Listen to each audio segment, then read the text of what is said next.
Previously on RxCraft with Terkanil. Woo!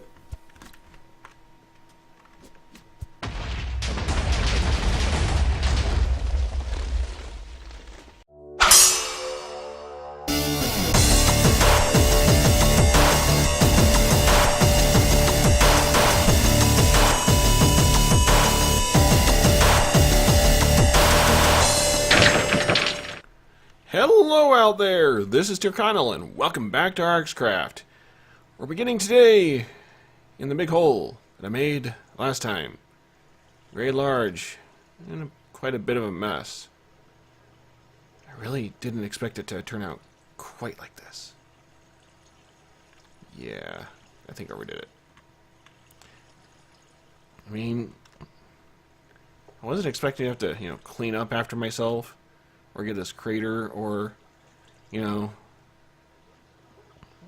get the kind of damage that I pulled off with my recent landscaping. Yeah. I made a mistake. Which means it's time to clean up. So therefore, I need supplies. To the storage! Alright, getting started here, we're going to need some of that, maybe. Let's see. I'll color the basic framing. I'll need a little bit of dirt to fix the damage to the landscaping.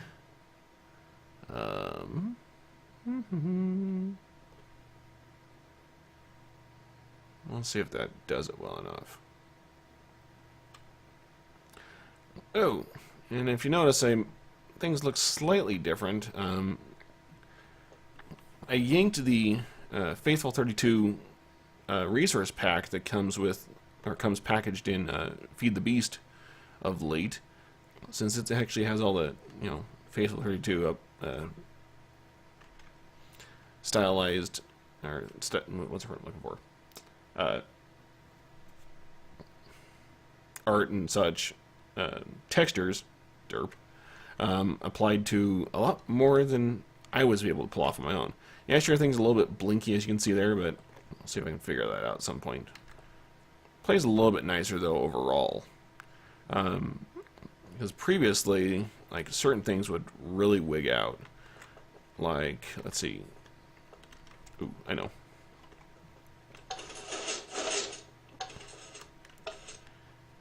See, everything's still kind of wigging out, but it's not quite as bad as it was before. So it's a little bit better off. But some of these things look a little bit nicer, with the upgraded graphics, like, these guys. Alright, let's go back outside.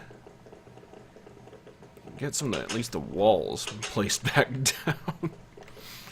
Oh man, I did so not expect that explosion to go quite as I'd planned it, or as it had.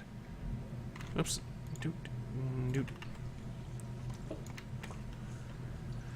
Well, that, that's what it comes down, or that's what I get, I should say, when I'm not really, fully thinking through what I'm about to do with dynamite. TNT is not exactly the most controlled thing to use. I don't think that's what I wanted. I think I want that, isn't it? Yeah. Okay. So I need the smooth at the very bottom. Dunk. And then we go back here. Put up my bow. Move these guys all down a little bit. Get you right there. So then we got basic sandstone. I can go. Whee! Man, Optifine really does not like me much right now. I've decided. Yeah, so if you see any of these graphical glitches like that, that's Optifine. Those caves were interesting. Between the last episode and now, I made a few mod updates. Decided to give Optifine another shot. In some ways it works a little bit better, in some ways worse. As an example, I really cannot turn on many of these settings for Optifine without flat out crashing my client. There we go. So I have to be very careful with what I'm doing. This was that one, so I need to go plunk, plunk. Whee! Man, that is really twitching.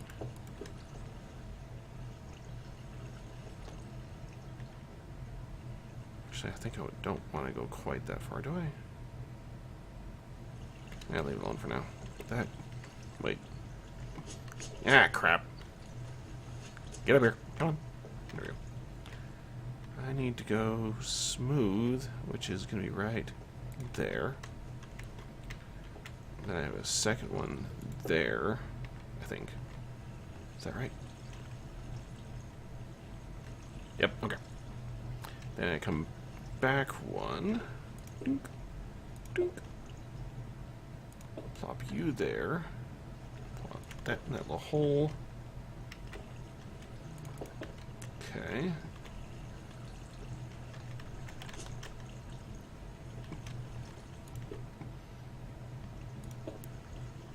And then it comes back one more right here at the torch. Oh, that's why I put that thing there. Ah, I forgot. You go over to right here.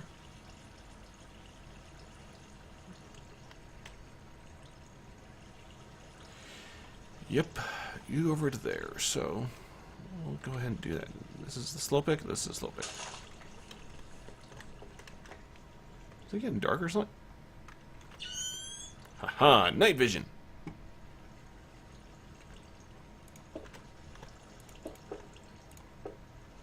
Man, that is really tripping out. I think I may end up just killing Optifine again just because it does not get along well with me.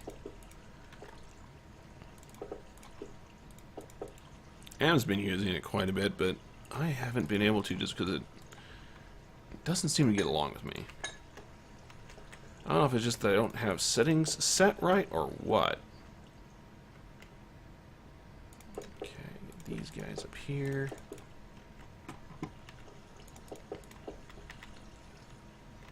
Then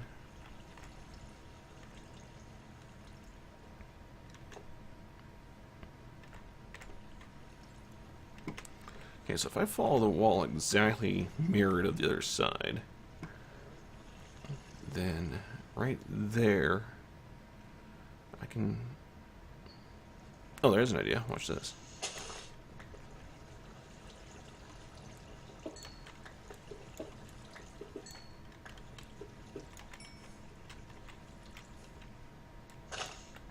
Cool. Something I don't exactly need, but I'll gather anyway. Just because I'm stupid like that. I remember back in the day. Yeah, I'm an idiot, I know. Do that. Then we'll put the chiseled there on top. Then, yeah, we'll go ahead and clean this side up right here. And then I can... Oops. Wrong one. I can just take it down right here and flush it with the mountainside. Get rid of that dirt.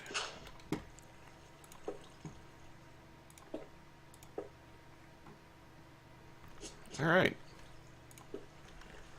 Well, that gets that part taken care of.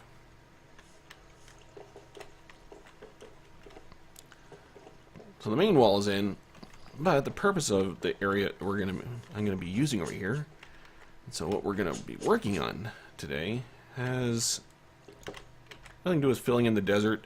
Originally the idea was clean it up and put it back. And then I figured, well, there's big projects and things I wanted to be able to build, and I need to figure out where to put them, and I was going to expand out into the desert anyway, so the crater works out in my favor. So what I'm going to do is take out this bit of desert over here, this space.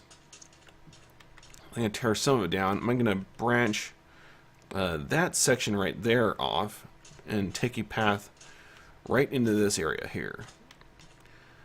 And what I'm going to be doing is building a pair of tree farms. So tree farms are the one thing I don't really have except for my ghetto tree farm right here. And I think I need something a little more efficient than me coming out here and having to gather all this. And in case of we have mods, why not? So, and Optifine and me do not get along. So yeah, we're going to be building a tree farm in this area over here. And I'm going to enclose it so that hopefully I won't get any spawns coming in from the outside very easily. Spiders are going to be the tricky ones here. And that's going to be a question of whether I can actually keep the area lit well enough that it won't get too dark in there for spawns to happen. So we'll see if that works out. The idea is I'm going to use a pair of farming stations to handle the trees. So it's a design that me and Am have been looking at here quite a bit. Where we'll have our farming station that handles the trees, and then those will funnel back into caches, as well as a rig to... Those glitches are going to really annoy me for a while. And I do apologize for those glitches. Wait, sorry. So, yeah, the idea that we're going to be working with is... So everything from the tree farm is going to funnel back into caches, which will be populated back into a builder, or a set of builders? Builders? Poof. Crafting? Oops.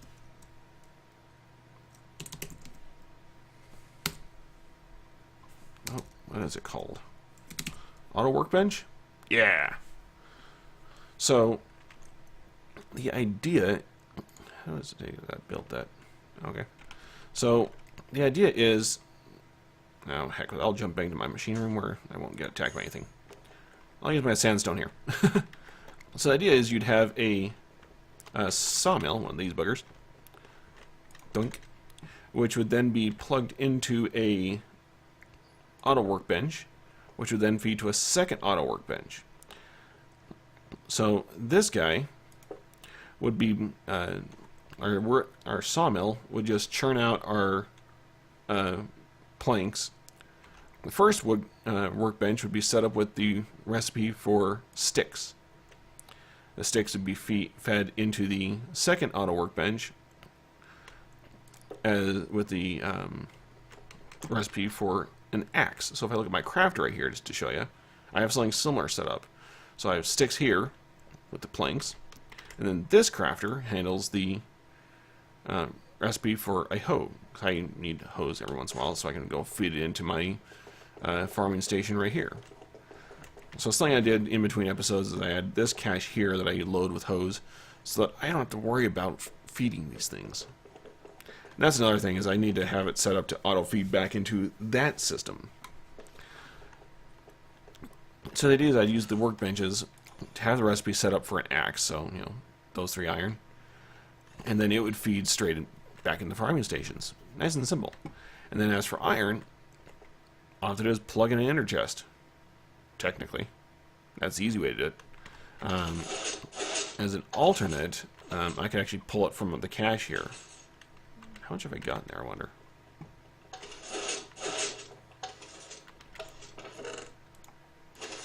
Whoop! Come on. There we go. Alright. So, we've got 22,000 iron in the cache here. The funny thing is, I actually barely use that cache anymore, mostly because I have this ender chest here, which is essentially an infinite supply of iron. Just like this ender chest here is an infinite supply of gold. And an infinite supply of ender pearls. I mean, heck, for that, I've got this little rig set up here, so if I need to make anything that requires ender pearls, I can just feed it that way. Don't know if I've actually showed that or not. Yeah, that's what that thing's for. So, like, if I'm needing to do the energetic alloy.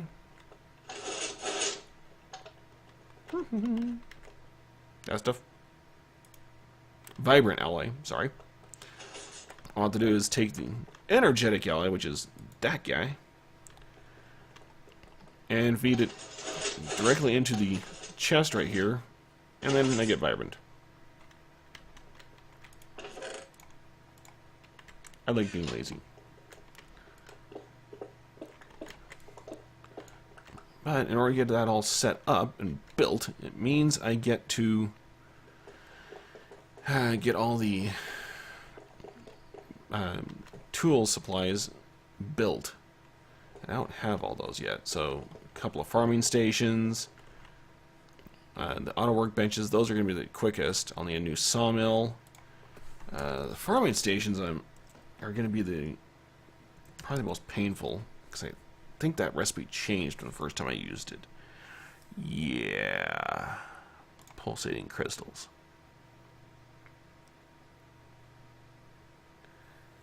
Yeah, diamond surrounded by pulsating iron nugget. Well, we got the diamonds. I mean, that's not an issue any longer. We got the Z-Lot. Was it Z-Logic? Yeah, I got plenty of those because I made a whole bunch some time back. Diamond hoe, electrical steel I can make. Did I make those? I got a couple pulsating iron nuggets, and I think I've got some in the storage. Run back here. 133, good enough. So I can take a couple of those and we'll get a pair of farming stations built. Let's see, what else did I say I needed? I forgot. Oh, diamonds. Yeah, with the quarries going, I've got a fair number. Now, not anything like the gold or iron, but 522 diamonds is, I'd say, pretty darn good. Especially compared to just plain, standard vanilla, where I'm usually going and wondering if I'll have any diamonds at all. So, yeah. Don't think I need any more of this for now, so I'll just toss those back in. Oh, one other thing I made is this ender pouch here. So, if you've not seen the EnderStorage mod, which is where these guys come from, they're supposed to technically replace this guy. However, the vanilla ender chest still remains as an option build. So you can actually have all of them. So, again, as I mentioned once before, these are color coded. Well, the fun thing about the ender pouch is you can take an ender pouch and link it to a chest. So, upon making this ender pouch, I linked it to this chest. I think I can actually still link it again.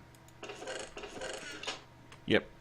So if you shift and right click on in the EnderStorage ender chest with an ender pouch, you'll notice down my taskbar, item bar, that the color code changed to straight gray.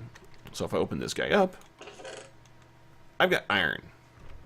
If I change it to straight green, which you'll see down there, I now have ender pearls. See, I can get across the room.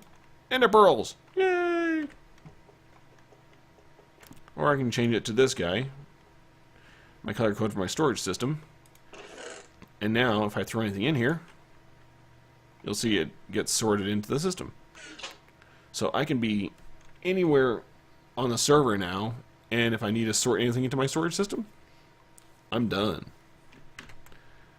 So that is awesome. Let's go ahead and get rid of these guys. Alright. But with that, I'm going to go get our supplies together, and I'm also going to need to run a cable over, because what I want... Oh, I need to show you this part. One thing that we're going to be using for this build... If I can get through my door. So back here, all of my caches are linked up with the item conduits. All of them are currently on insert, and it's just a very generic, straight green insert. But what I'm going to do here is I'm going to tie the farm into this network. Now this entire network is strung below the floor with these chests. Don't mind that thing. And then up to around this side, so I can actually throw anything I want into the network and it won't even, it'll just come out where it's supposed to be. So like these guys over here are trees. I think almost every single one of these things over here are trees. Yep. So the ones I'm going to have to worry about are the logs right there, and the seedlings. Okay, and the sawdust, yeah. So those guys, I can feed a couple of these, like the sawdust I can feed straight back in. I'll need to bring in a cache for apples, because oak, dark oak, drop apples. What else will I need? I want to say there's like something else I could potentially get out of it. It's not coming to mind. I think that might be everything though. So what I need to do is choose one of these types of wood and basically denote it as the wood that's going to be fed in for sticks. And so I get some going in for sticks and the rest going to my caches here. And these things should start to fill up pretty quickly. So I may end up having to stick a buffer somewhere along the way. But this will give me what I need to get myself some kind of wood supply, because I'm always low. I mean, look at this. 7 dark oak. 48 now. 46 oak. 59 birch. 90 acacia. 145 jungle. And 69 spruce. And I can chew through that pretty easily, considering it's like planks are also generally pretty low. Actually, there's a lot more in there than I thought. I had 544 planks? Really? Huh. More than I thought. Alright, well, I'm going to get to work and stop bantering on, and I'll be back. Alright. Back outside, and we are ready to get going over here a little bit. I'm going to save the tree farm for the next episode, because that's going to take a while, and I just went and looked at how much I'd recorded so far, and it's a lot more than I thought. Kind of surprising. So, we're just going to do a little bit more work outside here and get some repairs done. I took out the trees right here, so I can do extra landscaping, make this place right here look a little nicer. But the TNT did damage part of the base, as you can see right here where the cobblestone is. So I threw this in order to prevent any mobs from falling into the base. So we're going to clean out some of this right here and start putting repairs in place. If I can stop stepping up. There we go. That part is there, and I didn't bring any other wood with me. That's awesome.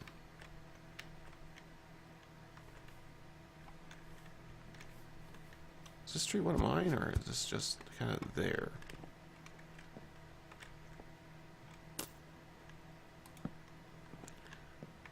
Apparently it's one of mine.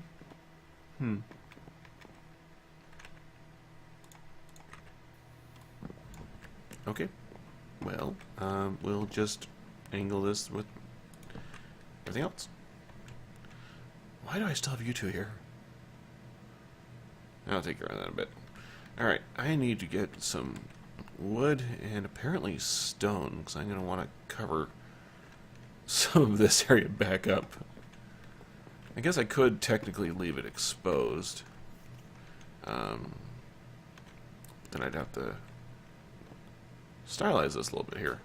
I guess I can do that between episodes. Alright, I'm going to finish out that space out there, and then we'll be back. I think that should do for now, actually. decided not doing any real styling at this point. Just, as you can see, it just covered back in with stone. I might stick some dirt over that right there, but I'll come back to that later. Who knows, maybe I'll just leave that exposed. But I think that should suffice. So, we're going to save the tree farm for the next episode, just because I'm going to be running long otherwise. And I mean, real long if I do. It's I actually had planned that to take the entire episode, instead I started bantering.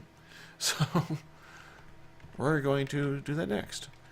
The tree farm will be in this area over here where this crater is, and I'm going to extend it over into this area, or space here, I should say. So I'll be coming off from there into here, and I think I was aiming at about this torch here as the first one, going to that torch, a little space between, and then that torch to that torch. That's the rough plan. We'll see how it turns out. Since I've not, done any actual landscaping down here, or done any digging here, that plan could change depending on how things go with that. So, we're going to have to figure that out next time. And then inside here, I made a couple tweaks to the roof, or ceiling styling, like jungle planks right here and such, but otherwise I tried to match it to how it was before I blew things up. But I think that's going to be all for today. So hopefully I'll see you next time, and we can get to work on the tree farm. But this is Terkanil, signing off.